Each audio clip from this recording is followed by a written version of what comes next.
টাকার অ্যামাউন্ট যায় না, অফকোর্স মানে যা হবে অনেক বেশি।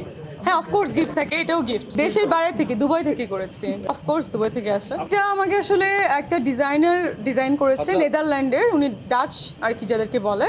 সো তার দুবাইতে একটা স্পেশাল শপ আছে, ওখানে সে অনেক অনেক এরকম টাইপের ড্রেস আমাকে গিফট করবে এবং অলরেডি 4টা দিয়েছে। বাংলাদেশি টাকায় মেবি 8-10 লাখের কাছাকাছি হবে।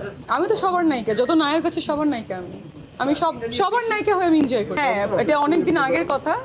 একজন এসেছিলেন আমার সাথে সিনেমা করতে, সো আমার সাথে প্রেম করার জন্য, বিয়ে করার জন্য সে আমাকে একটা মার্সিডিজ অফার করেছিল। মানুষের তো সন্তুষ্টির শেষ নেই, আমার যত হবে আমি ততই খুশি। এখন যে আছে তাতেও আমি হ্যাপি। আমার এরকম ড্রেস অনেক আছে, বাট এই ড্রেসটা স্পেশালি আমি অ্যাওয়ার্ডের জন্য এনেছি। আরও দুটো আমার অ্যাওয়ার্ড আছে, সিঙ্গাপুরে যাচ্ছি আমি, 17 তারিখে একটা শো আছে। সো এরকম অনেকগুলো ড্রেসই আছে। আর একটা ব্যাপার যে আমার বাসায় আসলে এত ড্রেস, 40-50 হাজারের উপরে ড্রেস। সো আমি একটা ভেবেছি অতি শীঘ্রই 1-2 মাসের ভিতরে একটা শপ ওপেন করব। আমার ড্রেসগুলো আমি একবার করেই যেহেতু পরি, এগুলো আমি নিলামে তুলবো।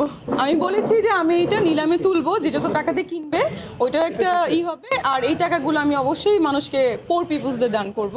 আর টাকার অভাব সবারই আছে, ট্রাম্পেরও যেমন টাকার অভাব আছে, বিল ক্লিন্টনের টাকার অভাব আছে, আমার তো অফকোর্স আছে। আমি তো ওদের লেভেলেরই এখন ওই পর্যন্ত যাই নাই। সাকিবের সঙ্গে তো অলওয়েজই দেখা যায় আমাকে। কিসে দেখতে চাচ্ছেন, অন স্ক্রিন? এই ব্যাপারে বিয়ের সাথে কথা না বলি আমরা। আমি এই বছর কেন বিয়ে করব?